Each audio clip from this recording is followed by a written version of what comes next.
El Yeti es comúnmente descrito como una criatura alta y amenazante, cubierta de pelo de la cabeza a los pies. Pero es posible que muchos testigos a lo largo de generaciones hayan sido víctimas de un caso de identidad errónea. En lo que respecta a testimonios oculares del Yeti, la mayoría de los testigos lo han visto desde una distancia considerable, o si han encontrado algún tipo de evidencia, como pelaje suelto, se trata de pelos que podrían pertenecer a cualquier tipo de criatura. Hay un muy buen ejemplo de esto cuando, en 1832, el explorador B.H. Hodgson estaba en el Himalaya, acompañado por varios nativos, y todos afirmaron ver a una criatura, alta, peluda y bípeda, pero a lo lejos. Cuando se acercaron a la criatura, ésta se adentró en el bosque. El explorador se dijo, ¿qué diablos puede ser eso? Tiene que ser el Yeti. Aunque después de publicar su relato, se retractó y dijo, debió ser un orangután. Pero habría que preguntarse por qué un orangután, que habita en Sumatra, 5.600 kilómetros más al sur, en una selva tropical, estaría en el Himalaya. La única excusa razonable sería que un circo lo llevó hasta allá. ¿Pero un circo intentando escalar el Everest? Es posible que dijera orangután porque era el único animal que conocía en ese momento, al menos parecido a lo que quizá vio en la nieve en su excursión. Hace falta mucha evidencia sólida, por lo que los investigadores que quieren tomarse esto en serio saben que necesitan más, algo como ADN. En el 2012, un profesor de Oxford, llamado Brian Sykes, hace un llamamiento público a todo el planeta. Envíenme sus muestras de Yeti, y recibe 57 muestras. Poco más de la mitad, 30 solamente, son viables, así que comienza a analizarlas y encuentra lo que era de esperarse, un gran número de animales muy normales: caballos, perros, osos.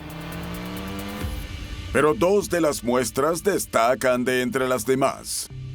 Una de las muestras la envía un cazador que la disparó a una bestia gigante 40 años antes en el Himalaya. Y la otra proviene de una zona de gran altitud en Bután. Ambas muestras, tras su análisis, revelan una estrecha coincidencia con una especie conocida, Ursus maritimus, el oso polar. Sykes, especulando un poco, sugiere que tal vez estamos en presencia de algún tipo de descendiente de una antigua especie de oso polar.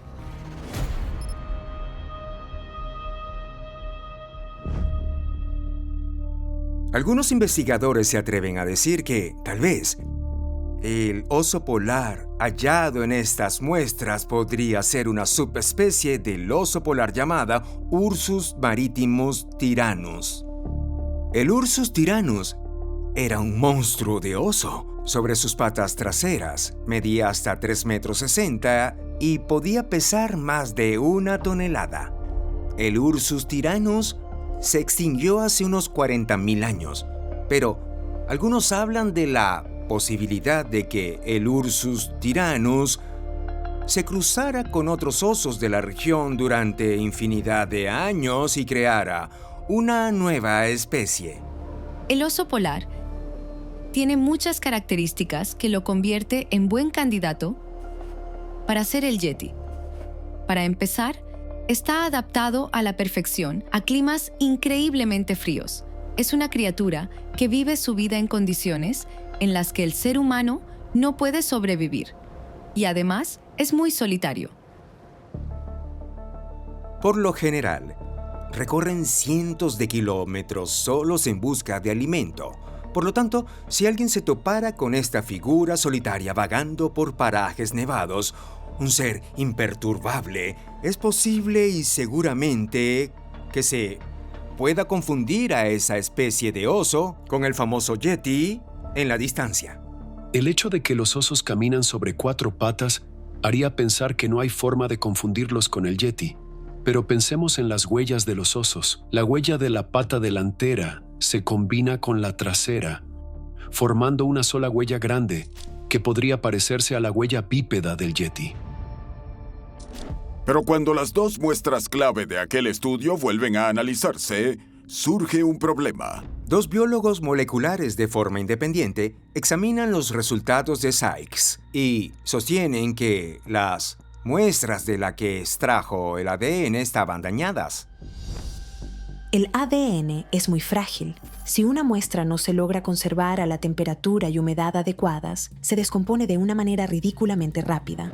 Y tras un examen más detallado, los biólogos moleculares concluyen que las muestras de ADN de hecho son más parecidas a las del oso pardo del Himalaya, que es mucho más pequeño que un oso polar.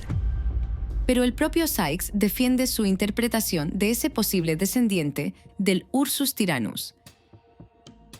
En todo caso, ya sea descendiente del Ursus tyrannus u oso local, sigue habiendo una explicación creíble para el Yeti. Se sabe que los osos caminan sobre sus patas traseras.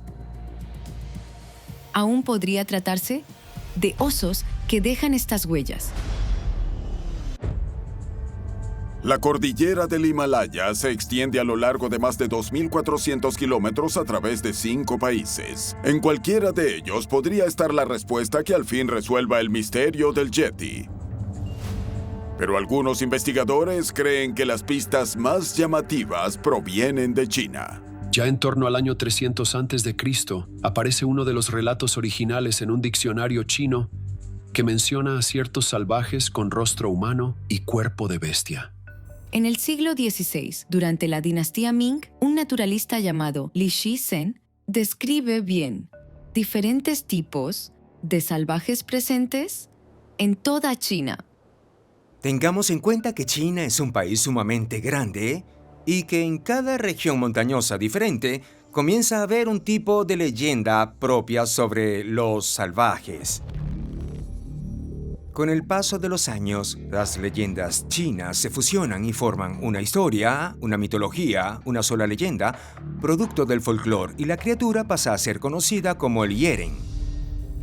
Lo que más se ha escuchado es que estos salvajes, cuando se topan con un humano, se llenan de alegría y lo abrazan con tal fuerza que se desmayan de emoción. La persona también cae al suelo porque son tan fuertes que no se puede escapar, y cuando despierta, te come. Sin embargo, algunos investigadores especulan que el Yeren podría no basarse en viejos mitos y tradiciones y que de hecho podría tratarse de una especie que sí existió en nuestro planeta hace mucho, mucho tiempo.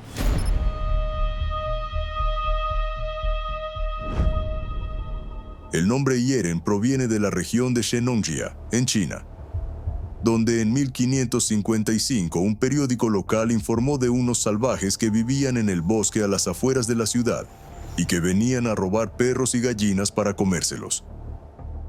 Sería muy fácil descartar estas historias como reliquias del pasado, cuentos de viejas, pero los avistamientos persisten. En 1976, 6 funcionarios del Comité Forestal Regional Chino estaban caminando por el bosque y se encontraron con salvajes.